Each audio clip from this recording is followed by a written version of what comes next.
ഫിൻച ചുഴലിക്കാറ്റിന്റെ ആദ്യ ഭാഗം കര തൊട്ടതിന് പിന്നാലെ റെഡ് അലർട്ട് പുതുക്കിയിരിക്കുന്നു കാലാവസ്ഥാ നിരീക്ഷണ കേന്ദ്രം. 4 ജില്ലകളിലും പുതുച്ചേരിയിലും മാത്രമാക്കി റെഡ് അലർട്ട് ചുരുക്കി.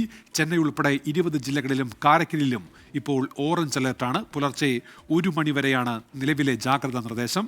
കനത്ത മഴയിൽ ചെന്നൈയിൽ 3 പേർ മരിച്ചു. മുഹമ്മദ് റഹീസ് ചേരുന്നുണ്ട് ഇപ്പോൾ ചെന്നൈയിൽ നിന്നും. റഹീസ്, നിലവിൽ മഴയുണ്ടോ ഏതെങ്കിലും ഭാഗത്ത് ചെന്നൈ നഗരത്തിൽ? പൊതുവിൽ എന്താണ് സ്ഥിതി അവിടെ?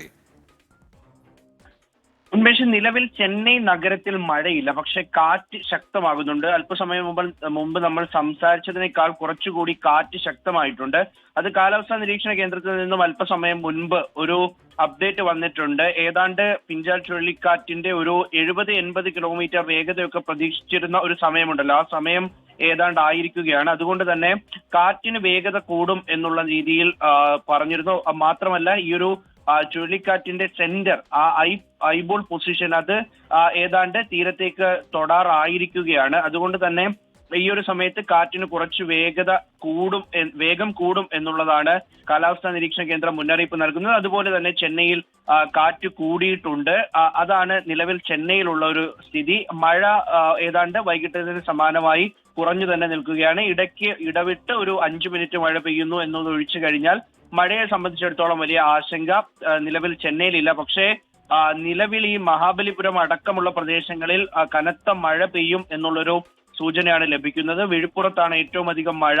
ഈ ഒരു ചുഴലിക്കാറ്റിന്റെ ഔട്ടർ സർക്കിളുകൾ തമിഴ്നാട് തീരത്തേക്ക് പ്രവേശിച്ചതിനു ശേഷം ഏറ്റവും അധികം മഴ പെയ്തിട്ടുള്ളത് വിഴുപ്പുറത്താണ്. വിഴുപ്പുറത്തും കടലൂരിലുമൊക്കെ അടുത്ത 2 മണിക്കൂറും മഴ ശക്തമായിരിക്കും. അതിനുശേഷം നാളെ വൈകിട്ട് വരെ ഈ പ്രദേശങ്ങളിൽ മഴയുണ്ടാകും. പക്ഷെ അത് ചുഴലിക്കാറ്റ്, ആ കാറ്റോട് കൂടിയിട്ടുള്ള ശക്തമായിട്ടുള്ള മഴ ഉണ്ടാകില്ല എന്നും പറയപ്പെടുന്നുണ്ട്. എന്തായാലും അടുത്ത 2 മണിക്കൂറിനുള്ളിൽ തന്നെ ഈ ഒരു കാറ്റ് ഏതാണ്ട് പൂർണ്ണമായി പ്രവേശിച്ച് അതിന്റെ ഒരു വേഗം കുറയും എന്നുള്ള തരത്തിലാണ് കാലാവസ്ഥാ നിരീക്ഷണ കേന്ദ്രം ഒടുവിൽ അറിയിക്കുന്ന വിവരം. നിലവിൽ വലിയ അത്യാഹിതങ്ങളൊന്നും തന്നെ അല്ലെങ്കിൽ നാശനഷ്ടങ്ങളൊന്നും തന്നെ റിപ്പോർട്ട് ചെയ്തിട്ടില്ല എവിടെയും. ഈ ഉച്ച മുതൽ അല്ലെങ്കിൽ ഉച്ചയ്ക്ക് വരെ പെയ്ത അതിശക്തമായിട്ടുള്ളൊരു മഴയുണ്ട്. ശേഷം വൈകിട്ട് മുതൽ ഇടവേളകളിൽ പെയ്യുന്ന മഴയുണ്ട്. ഇത് കാരണം പല മേഖലകളിലും ശരിക്കും നല്ല വെള്ളക്കെട്ടുണ്ട്. 200-ലധികം പ്രദേശങ്ങളിലാണ് ചെന്നൈയിൽ തന്നെ വെള്ളക്കെട്ടുള്ളത്. അതുകൊണ്ട് തന്നെ ഈ പ്രദേശത്തുള്ളവർ ഇപ്പോൾ ക്യാമ്പുകളിലേക്കും മറ്റും മാറിയിട്ടുണ്ട്. ശേഷം തീരമേഖലകളിൽ ഇപ്പോൾ ഏറ്റവും കൂടുതൽ ശ്രദ്ധ പതിപ്പിക്കേണ്ടത് തീരദേശ മേഖലകളിലാണ്. അവിടെ അത്തരം ജില്ലകളിലൊക്കെ ഇപ്പോൾ കാറ്റ് അതിശക്തമായിട്ടുണ്ട്. മഴ കുറവാണ്, പക്ഷെ കാറ്റുണ്ട്. ഈ കാറ്റ് പോയതിനു ശേഷമായിരിക്കും നാളെ രാവിലെയോടുകൂടിയൊക്കെ ഈ മഴ ശക്തമാകുന്നത്. എന്തായാലും അർദ്ധരാത്രിയാണ് ഈ ചുഴലിക്കാറ്റ് അതിന്റെ ഏറ്റവും മൂർത്തഭാവത്തിൽ കരയിലേക്ക് കടക്കുന്നത്. ആ സമയത്ത് വലിയ അത്യാഹിതങ്ങൾ ഉണ്ടാകാതിരിക്കാനുള്ള ഒരു മുന്നൊരുക്കം സർക്കാരിന്റെ ഭാഗത്തു നിന്നുണ്ടായിട്ടുണ്ട്. ഏതാണ്ട് ഒരു 2 മണിക്കൂർ, ഇനി കൃത്യം പറഞ്ഞാൽ ഒരു 2 മണിക്കൂർ അല്ലെങ്കിൽ 2.5 മണിക്കൂറാണ് ശരിക്കും ഏറ്റവും നിർണായകമായി വരിക. അത് ഇതുവരെ ഒരു 70 കിലോമീറ്റർ സ്പീഡിലൊക്കെയാണ് കാറ്റിന്റെ വേഗം, അത്രയുമാണ്. അതൊരു 90 വരെയൊക്കെയും പോയിരിക്കാം. പക്ഷെ നേരത്തെ കാലാവസ്ഥാ നിരീക്ഷണ കേന്ദ്രം മുന്നറിയിപ്പ് നൽകിയതുപോലെ തന്നെ വലിയ ഒരു ബുദ്ധിമുട്ട് ഇതുവരെ ഈ ഫിൻച ചുഴലിക്കാറ്റുമായി ബന്ധപ്പെട്ട് ഉണ്ടായിട്ടില്ല. ചുഴലിക്കാറ്റിന്റെ ഒക്കെ സ്വഭാവവും തീവ്രതയും നമ്മൾ പലയിടത്തും കണ്ടിട്ടുള്ളതാണ്. അത്തരത്തിലേക്ക് നിലവിൽ കാര്യങ്ങൾ നീങ്ങിയിട്ടില്ല. പക്ഷേ ഈ മഴ പെയ്തത് മൂലമുള്ള വെള്ളക്കെട്ട്, ഒപ്പം തന്നെ ശക്തമായ കാറ്റിന്റെ ഒരു കുറവുമില്ല. യെല്ലോ അലേർട്ടോ റെഡ് അലേർട്ടോ ഏത് പ്രദേശവും ആയിക്കോട്ടെ, അവിടെയൊക്കെയും ശക്തമായ കാറ്റടിക്കുന്നുണ്ട്. ഈ കാറ്റ് നിലവിൽ ഈ വൃക്ഷങ്ങളൊക്കെയും അതിന്റെ ശിഖരങ്ങൾ ഒടിഞ്ഞു വീഴാൻ തരത്തിൽ അത്ര വേഗമുള്ള കാറ്റാണ് അടിക്കുന്നത്. പക്ഷേ മനുഷ്യന്റെ ജീവന് ഹാനി വരുത്തുന്ന തരത്തിലേക്ക് നിലവിൽ ഇത് പോയിട്ടില്ല. ഏതെങ്കിലും നാശനഷ്ടങ്ങളോ വീട് തകരുന്നതോ വലിയ തോതിൽ മരങ്ങൾ കടപുഴകി വീഴുന്നതോ ഒന്നും ഇതുവരെ റിപ്പോർട്ട് ചെയ്തിട്ടില്ല.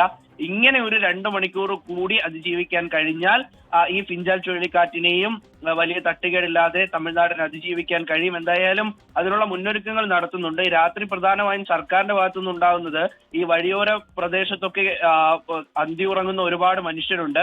അവരെ സുരക്ഷിതരായി ഏതെങ്കിലും ക്യാമ്പുകളിലേക്ക് എത്തിക്കുക എന്നുള്ളതാണ് ആദ്യഘട്ടത്തിൽ ചെയ്യുന്നത്.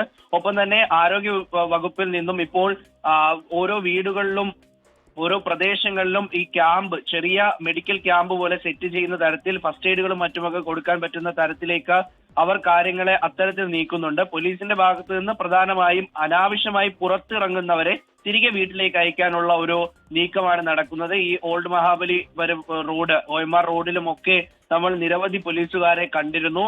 ഏതാണ്ടൊക്കെയുള്ള ലിങ്ക് റോഡുകളെല്ലാം അടച്ചിട്ടുണ്ട്. പ്രത്യേകിച്ച് 10 മണിക്ക് ശേഷം ഈ ലിങ്ക് റോഡുകൾ പൂർണ്ണമായും അടച്ചിട്ടുണ്ട്. പ്രധാന വഴി മാത്രമാണ് പോകാൻ കഴിയുക. ഈ വെള്ളക്കെട്ട് അതിരൂക്ഷമായ സ്ഥലത്ത് മോട്ടോർ ഉപയോഗിച്ചുകൊണ്ട് വെള്ളം പമ്പ് ചെയ്ത് മാറ്റുന്നതിനുള്ള ഒരു നടപടികളൊക്കെ ഇപ്പോൾ സ്വീകരിച്ചിട്ടുണ്ട്. കഴിഞ്ഞ തവണ ഉണ്ടായ പ്രളയം, അതിന്റെ ദൃശ്യങ്ങളൊക്കെ ഓർമ്മിപ്പിക്കുന്ന അത്ര രൂക്ഷമായ ഒരു സ്ഥിതി എന്തായാലും ചെന്നൈയിൽ ഉണ്ടാകില്ല എന്നുള്ളത് ഉറപ്പാണ്. കാരണം പ്രധാനമായും ഒന്ന്, ഈ പറയുന്ന തരത്തിൽ ഡ്രെയിനേജ് സംവിധാനങ്ങളൊക്കെയും അല്പം കൂടി മെച്ചപ്പെട്ടിട്ടുണ്ട്. രണ്ട്, കൃത്യമായി ഓരോ മിനിറ്റിലും ഇടപെട്ടുകൊണ്ട് ആ വെള്ളക്കെട്ട് കുറയ്ക്കുന്നതിന് വേണ്ടിയിട്ടുള്ള നടപടികൾ സർക്കാരിന്റെ ഭാഗത്തു നിന്ന്, കോർപ്പറേഷന്റെ ഭാഗത്തു നിന്ന് ഒക്കെ ഉണ്ടാകുന്നുണ്ട്. അങ്ങനെ എല്ലാവരെയും ഓർത്തിണക്കിക്കൊണ്ട് ഒത്തൊരുമിപ്പിച്ചുകൊണ്ടുള്ള ഒരു പ്രവർത്തനം എല്ലാ മേഖലയിലേക്കും എത്തുന്ന തരത്തിലുള്ള ഒരു പ്രവർത്തനമാണ് സർക്കാരിന്റെ ഭാഗത്തു നിന്ന് ഇപ്പോൾ ഉണ്ടായിക്കൊണ്ടിരിക്കുന്നത്. അങ്ങനെ വലിയ പ്രശ്നങ്ങളില്ലാതെയാണ് നിലവിൽ പോകുന്നത്. ഉന്മേഷ്. ശരി, മുഹമ്മദ് റഹീസാണ് ചെന്നൈയിൽ നിന്ന് വിശദാംശങ്ങൾ നൽകിയത്.